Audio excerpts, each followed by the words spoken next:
Hello students, welcome back to my channel. Vishal Gupta आपका teacher. कैसे हो आप सब स्टूडेंट्स? जैसे कि आपको पता है कि मैंने पिछले वीडियो में ये आपको सेक्शन 1 मैक्रो इकोनॉमिक्स का करवाया था।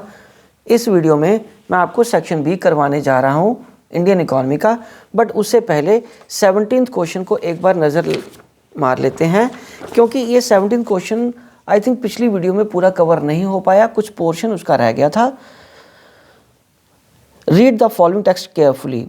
Inflation at 6.8%, not too high in order to deter private consumption investment survey. ये सर्वे जो हुआ था RBI projections retail inflation 6.8% in the current fiscal is neither too high to deter private consumption. तो students ये आप ना स्लो करके या पॉज करके भी अपने काम को पूरा कर सकते हो, ठीक है जी।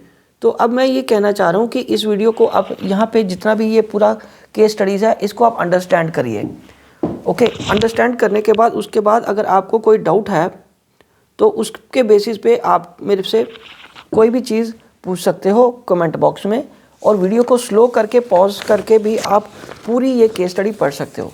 आई मीन टू से कि यदि मैं ये पूरी केस स्टडी पढ़ता हूँ तो बच्चे क्या हो रहा है कि बहुत ज़्यादा टाइम लग रहा है और उसके साथ वीडियो भी लेंथी होती जा रही है, और बच्चे जबकि दूसरे क्वेश्चंस पे कंसंट्रेट ज़्यादा करना चाहते हैं, क्योंकि ये क्वेश्चन इजी होता है। सिर्फ ये आपको डिटेल पढ़नी है और उसके बेसिस पे नीचे वाला क्वेश्चन सॉल्व करना है, ठीक है। तो ये आप इजीली कर सकते हो। इसको केस स्टडी को स्लो करके पॉज करके पढ़ के नीचे वाले क्वेश्चन का आंसर देना है आपको।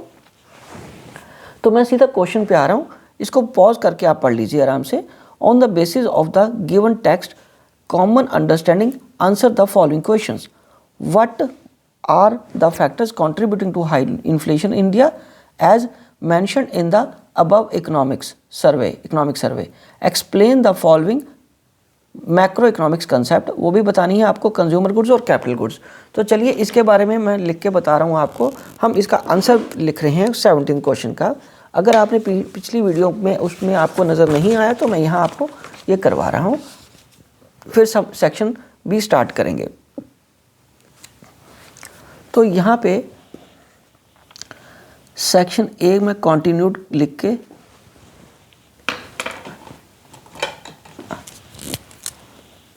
17th क्वेश्चन करा रहा हूँ, जिसमें पहला ए पार्ट है high inflation in India during, क्योंकि 2022 की बात हुई है, 2022 was primarily driven by supply chain disruptions resulting from the Russia-Ukraine war, which began in February 2022. The war impacted the global supply of essential agricultural commodities and inputs such as wheat, maize, sunflower seeds and fertilizers, ठीक है बच्चों। चलो अब हम B की बात करेंगे। 17 question के बी पार्ट में क्या था? Consumer goods. तो स्टूडेंट्स कंज्यूमर गुड्स की जब हम बात करेंगे तो वो कह रहे हैं these are goods that are purchased by consumer for final consumption.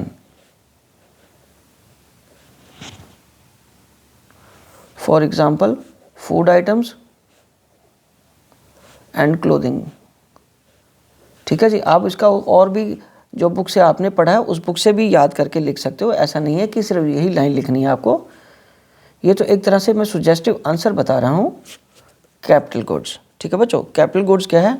These are assets purchased by producer sector which help them to do production. For example, machinery, building and equipments. ठीक है बच्चों, ये 17 क्वेश्चन था। चलो ये तो हो गया। अब उसके बाद हम बात करेंगे यहाँ पे सेक्शन बी की। सेक्शन बी में मैं आपको स्टार्ट कराने जा रहा हूँ इंडियन इकोनॉमी। ठीक है स्टूडेंट्स, तो यहाँ पे इंडियन इकोनॉमी के ये रहे हैं मेरे पास क्वेश्चन इंडियन इकोनॉमी के बी सेक्शन के। तो एक एक करके बात करते हैं। मैं यहीं पे आपको इसके आंसर्स लिखाता जाता हूँ। Gender bias is in the society on the eve of independence was indicated by mortality rate, B option literacy rate, C option death rate and D option life expectancy। तो स्टूडेंट्स इसका answer क्या होना चाहिए? इसका answer literacy rate, क्योंकि gender bias literacy rate से ही पता चलता है। ठीक है, तो option B is the correct answer. Right students, चलिए अब हम आगे बढ़ते हैं। Planning Commission was established under the chairmanship of P.C. Mahalanobis, B option Pandit Jawaharlal Nehru, C option V.K.R.V. Rao, D option Dr. B.R. Ambedkar। तो option B is the correct answer. Question number 20 बच्चों, question number 20 है India has always a preferred outsourcing destination because availability of unskilled worker, quality of IT, availability of skilled labor, alternatives only one, B option A and 1 and 2, C option only 2, D option 2 and 3। तो बच्चों इसका 20th में हमारे पास जो answer है वो D है, option D। ठीक है स्टूडेंट्स, चलिए अब हम आगे बढ़ते हैं क्वेश्चन नंबर 21 की तरफ। क्वेश्चन नंबर 21 में बच्चों आपको क्या करना है? Observe the given picture and answer the questions that follow. Dairy farming in the agriculture technique concern with the long term production of milk. Such kind of activity may be envisaged under animal husbandry, apiculture, horticulture या sericulture. तो बच्चों 21st question का जो answer है वो हमारा क्या आ रहा है? Animal husbandry. Option A is the correct answer. Question number 22. Identify the correct statements amongst the following. Cooperative marketing increases the bargaining power of farmers. There is an adequate coverage of the farmers under marketing societies. Alternative में आपके पास है only one, B option only two, C option both one and two, D option neither one and nor two। तो 22nd का C आएगा। Option C is the correct answer। Question number 23.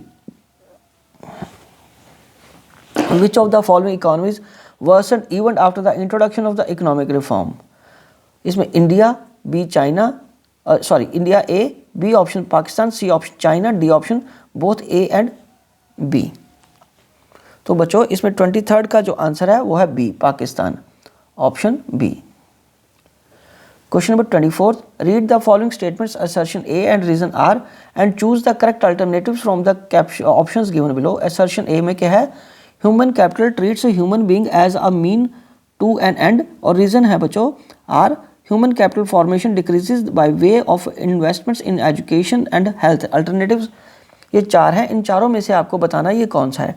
तो 24th का जो answer है वो है C, because A is true and B is false। तो option C is the correct answer।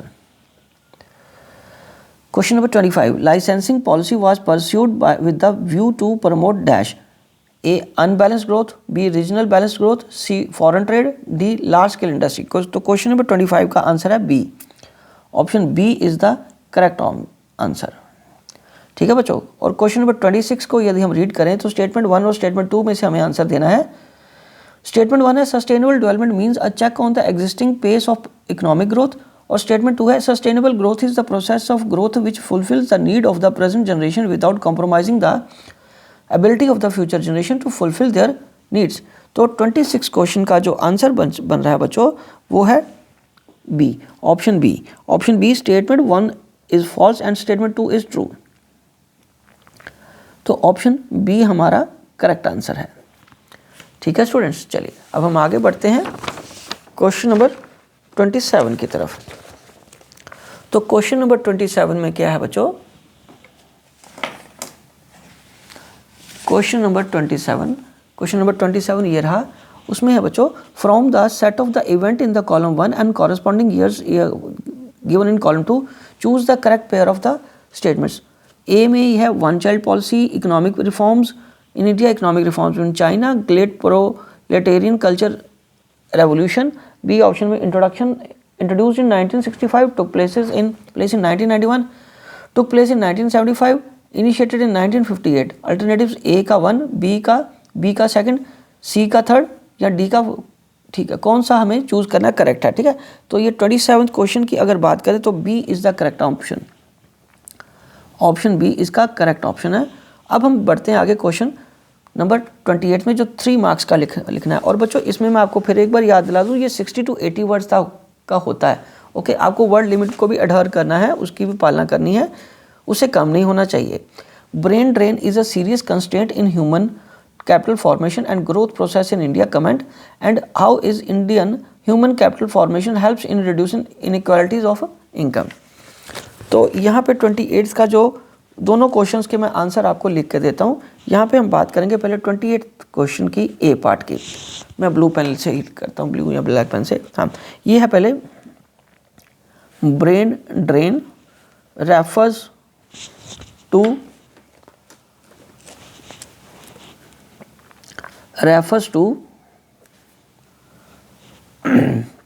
migration of skilled manpower to developed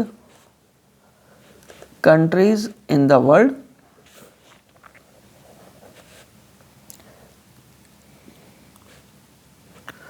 or migration of such people from India is a serious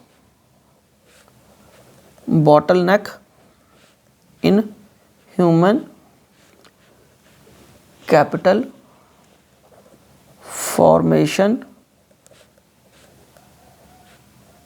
in India।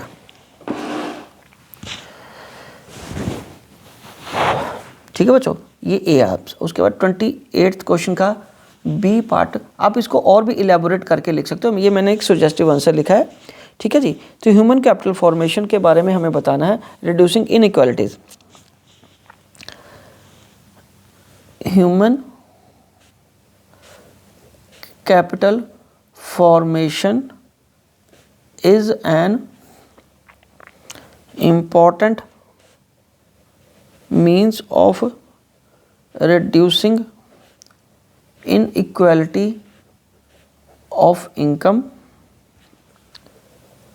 Higher the rate of capital formation, greater would be the rate of participation। ठीक है बच्चों, increase in the rate of participation would lead to increase in the share of wages in national income। Right हो। चलिए अब हम आगे बढ़ते हैं। अकॉर्डिंगली इनइक्वालिटी वुड रिड्यूस, इससे इनइक्वालिटी दूर हो जाएगी। क्वेश्चन नंबर 29 की अब हम बात करेंगे। क्वेश्चन नंबर 29 में क्या है बच्चों, explain the steps taken by government in developing rural market. तो ये 3 नंबर का लिखना है। मैं आपको बताता हूँ कि इसका सजेस्टेड आंसर क्या होना चाहिए। तो द फॉलोइंग स्टेप्स लिए गए हैं, ठीक है। तो पहला है बच्चों रेगुलेटेड मार्केट्स। ये फ्लैट आंसर है बच्चों, जो आपकी बुक्स में लिखा हुआ है आप उस तरीके से याद करके, या जो आपने अपनी बुक्स में से या नोट्स में से याद किया उसमें उसको लिख सकते हो। मैं सिर्फ हेडिंग्स लिख के दे रहा हूँ आपको, ठीक है, ताकि आपको ये ना लगे कि सिर्फ वही लिखना है जो मैं लिखा रहा हूँ। लेकिन सजेस्टेड आंसर के ये हेडिंग्स लिख सकते हो आप। एमएसपी पॉलिसी बनाई सरकार ने। और 4th नंबर पे क्या हुआ बेटा, कोऑपरेटिव एग्रीकल्चरल मार्केटिंग सोसाइटीज़, ठीक है। इसकी एक्सप्लेनेशन भी देनी है आपको, ठीक है बच्चों। तो ये हमारा 29 का आंसर बन जाएगा। उसके बाद चलो अब हम डिस्कस करते हैं question number 30।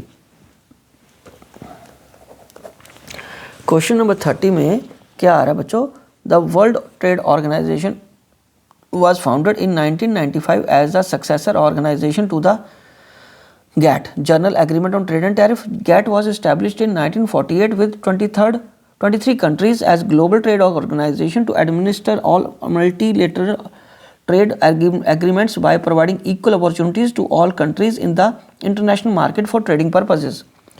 So, in light of the given text, I highlight the role of the WTO. तो हमने WTO के रोल के बारे में बताना है, तो मैं इसके की पॉइंट्स लिख देता हूँ, आप एक्सप्लेन कर लेना। Role of WTO to enlarge the production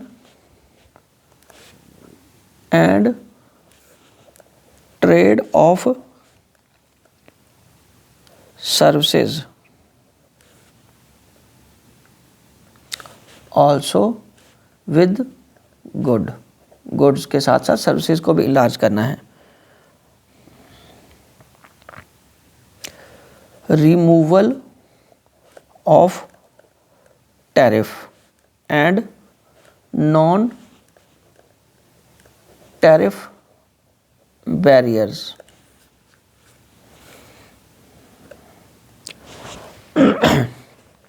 making fair global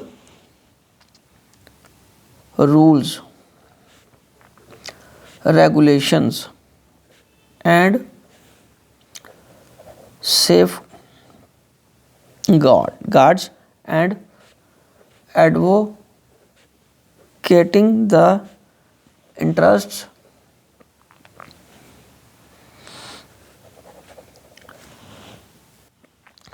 of the developing world, ठीक है बच्चों।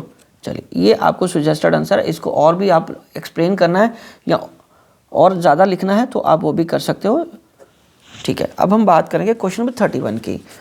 बच्चों क्वेश्चन नंबर 31 के 2 ऑप्शन हैं, मैं दोनों कराऊंगा आपको। ऑप्शन नंबर 1 है, क्या ए ऑप्शन में state and elaborate whether the following statements are true और false with valid arguments. First, in the first 7-year plans, foreign trade was characterized by the inward-looking trade strategy known as export promotion. इसका तो answer false है, क्योंकि वो किससे की गई थी, इम्पोर्ट सब्सटीट्यूशन के लिए। और दूसरा है, according to industrial policy resolution 1956, industries were classified 3 categories, और वो 3 कैटेगरीज में बांटी गई थी, वो मैं आपको बताता हूँ। यस, इसका पहले का फॉल्स है, दूसरे का यस ट्रू। तो मैं एक एक करके लिखा रहा हूँ इसको। का ए ऑप्शन में पहला फर्स्ट आ रहा है फॉल्स, वो तो क्या था, वो क्या था हमारे पास, इनवर्ड लुकिंग ट्रेड सब्स्टिट्यूशन, या trade inward looking trade and import substitution था मतलब, ठीक है। तो बी, इसको आप इलेबोरेट करके भी लिखना है आपको। उसके बाद दूसरा ट्रू, और कैटेगरीज क्या थी स्केड्यूल ए में, पब्लिक सेक्टर ओनली स्केड्यूल ए में, और स्केड्यूल बी में था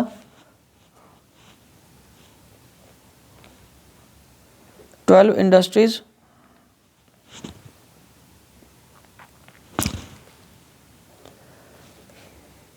were placed which would be progressively state owned होनी चाहिए या होंगी। और स्केड्यूल 3 में था remaining industries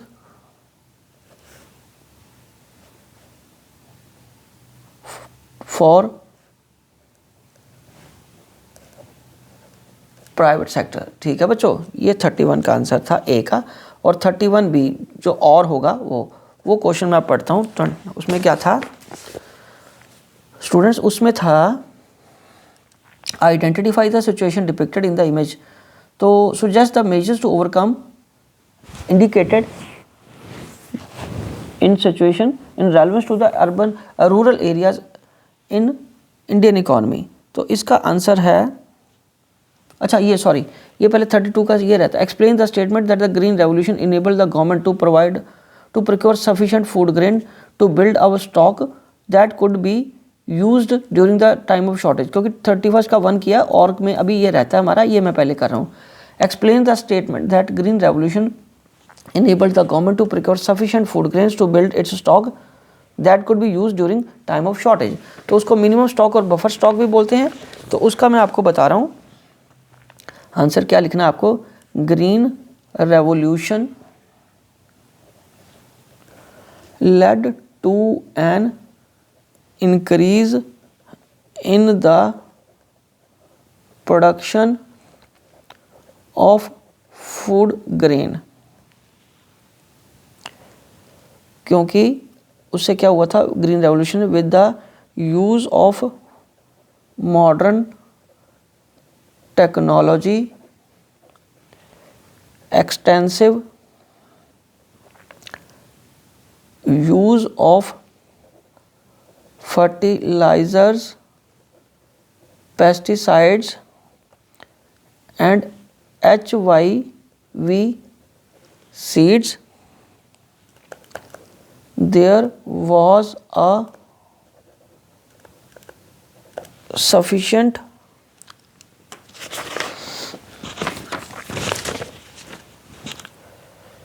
increase in agricultural productivity भी बढ़ी थी इससे, एंड प्रोडक्शन आल्सो, और प्रोडक्शन भी बढ़ी थी। Marketing activities were also spreaded, marketing activities भी फैला किया गया था with the availability of credit facilities.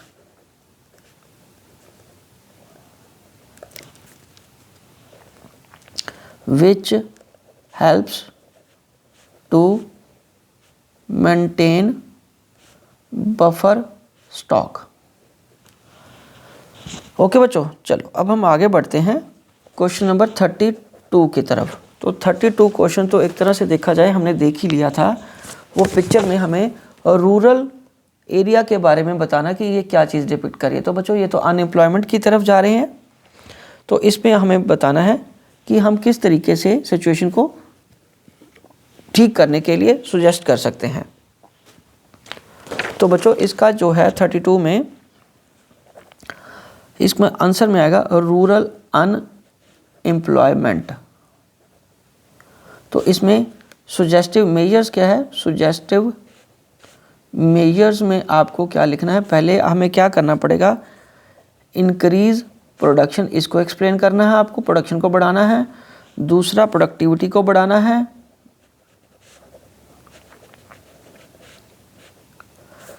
तीसरे नंबर पे बच्चों creating non farm agricultural employment को बढ़ाना है। उसके बाद चौथा easy credit and finance available कराना है। ठीक है बच्चों, और एजुकेशन एंड हेल्थ फैसिलिटीज़ को आगे बढ़ाना है। ठीक है बच्चों, तो चलिए इनको आपको एक्सप्लेन भी करना पड़ेगा। एंड 33rd क्वेश्चन की तरफ मैं बढ़ता हूँ। 33rd क्वेश्चन में देखा जाए तो हमें 4 क्वेश्चन सॉल्व करने हैं, लेकिन मैं चारों आपको 2 ही करने हैं। मैं चारों के आंसर आपको बताऊंगा, ए बी में से या सी डी में से कोई एक ऑप्शन आपको करना है। तो ये ऑप्शन है पहले A, the Great leap forward campaign of China is as initiated in 1958, उसके बारे में बताना है। Describe the path of development initiatives taken by Pakistan for its economic development, or define liberty indicators, give some examples of liberty indicators, or comment on the growth rate trend witnessed in China and India in the last 2 decades। मैं पहले ए लिख रहा हूँ, great leap forward campaign of China as initiated in 1958। तो 33 का A की हम बात करेंगे। The aim of Great Leap Forward was to initiate large scale industrialization in the country, concentrating not only in the urban areas but also in the rural areas। People in the urban areas were motivated to set up industries in their backyards, and in rural areas commune system was implemented, which means collective farming. ठीक है जी, ये एक answer था। अब हम बात करते हैं आगे बी के। 33rd का बी ऑप्शन में आपको क्या लिखना है, describe the path development initiatives taken by Pakistan for its economic development. तो यहाँ पे मैं लिख रहा हूँ, उन्होंने पहले क्या लगाया, इम्पोर्ट सब्स्टिट्यूशन। ठीक है जी, और उसके बाद दूसरा टैरिफ बैरियर्स लगाए टू प्रोटेक्ट लोकल इंडस्ट्रीज। तीसरा उन्होंने भी ग्रीन रेवोल्यूशन अपनाया। ठीक है जी, और उन्होंने क्या किया, also encouraged private sector later on. ठीक है जी, उसके बाद और में 33rd का सी,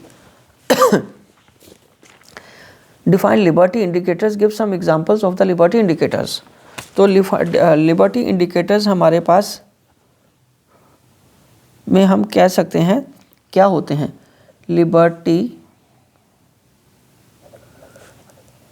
इंडिकेटर्स में हमारे पास आएगा बच्चों, defined as the measures of the extent of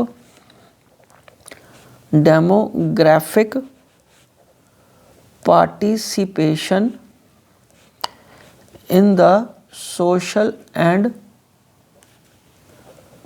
political decision making। और एग्जाम्पल्स क्या हैं इसके,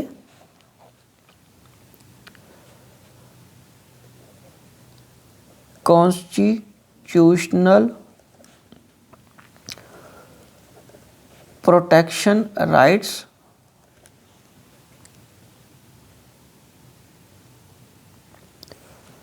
ठीक है, एंड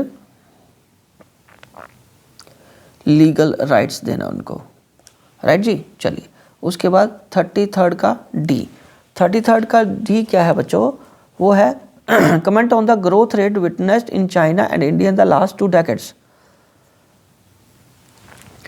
पहले हम इंडिया की बात करेंगे। डेमोक्रेटिक नेचर से हम चलते हैं, ठीक है, हमारी एग्रीकल्चर पे डिपेंडेंस है,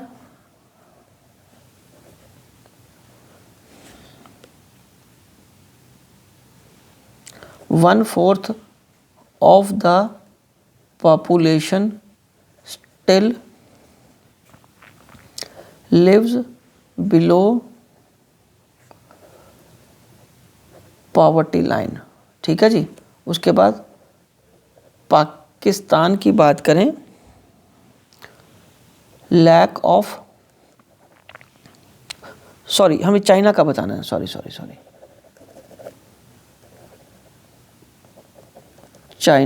चाइना की बात करेंगे, lack of political freedom, used market economy system, उन्होंने मार्केट इकोनॉमी सिस्टम अपनाया,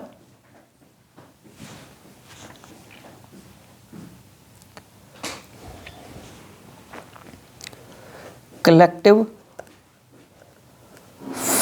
farming to increase production and productivity in agriculture. आप इन पॉइंट्स को एक्सप्लेन करोगे या इसके अलावा जो पॉइंट्स और आपने याद किए हैं उसके बारे में भी आप कंपेयर करके बता सकते हो। ये एक सजेस्टिव आंसर है, ठीक है बच्चों। चलिए अब हम आगे बढ़ते हैं 34 की तरफ। क्वेश्चन नंबर 34 मैं आपको एक मिनट बता देता हूँ।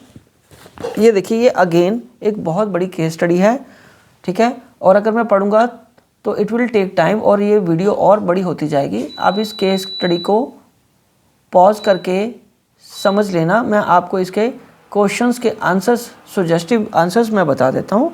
क्वेश्चन क्या बच्चों, on the basis of the given text and common understanding answer the following question, what is global warming, also outline the causes of global warming. और दूसरा B, list out the some effects of global warming. तो पहले हम बात करते हैं define global warming की। सो 34th question का ए आ रहा है ग्लोबल वार्मिंग। ग्लोबल वार्मिंग में आपको क्या आंसर देना है,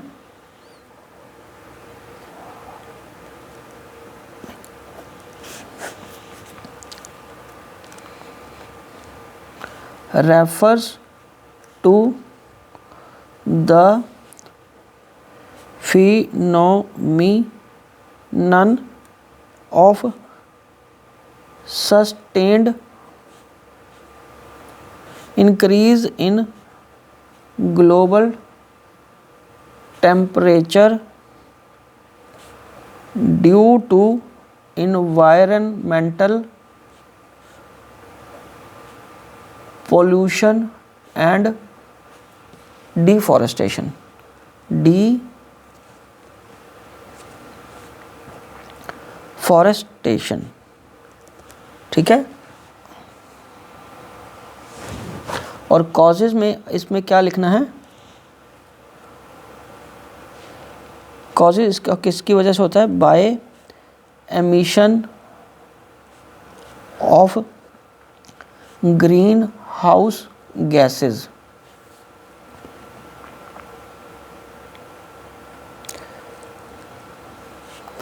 राइजिंग टेम्परेचर, राइजिंग टेम्परेचर,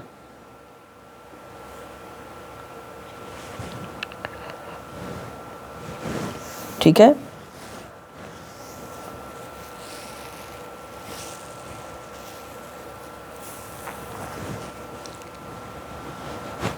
और increase in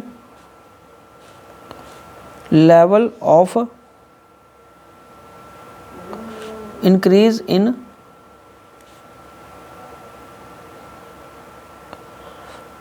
melting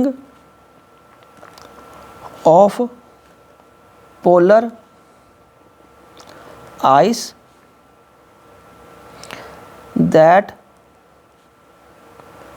further leads to the rise in the sea level। और 34th क्वेश्चन का B, some of the major effects of global warming are, effects क्या है, राइज इन टेम्परेचर,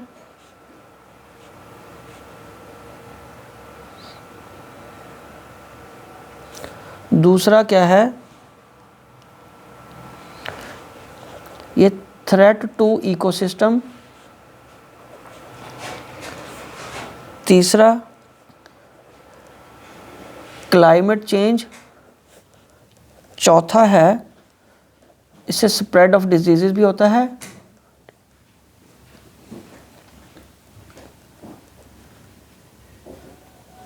डिजीजेस पांचवा loss of natural habitat. ठीक है, तो ये points आपको लिख के इनको एक्सप्लेन भी करना है आपको। ठीक है जी, तो ये सुजेस्टिव आंसर है क्वेश्चन नंबर 34 का। तो इसी के साथ स्टूडेंट्स ये वीडियो कंप्लीट होती है और ये पूरा मॉडल टेस्ट पेपर मैंने कंप्लीट कर दिया। पिछली वीडियो में, इससे पिछली वीडियो मेरे चैनल पे जाके देखिए, उसमें मैक्रो इकोनॉमिक्स किया था। 17 क्वेश्चन आई थिंक वहाँ पूरा नहीं आ पाया, तो ये 17 क्वेश्चन मैंने यहाँ कर दिया और बाकी सारा इंडियन इकोनॉमी इसमें सॉल्व कर दिया। आप इसको एक बार खुद करिए। Wishing you good luck.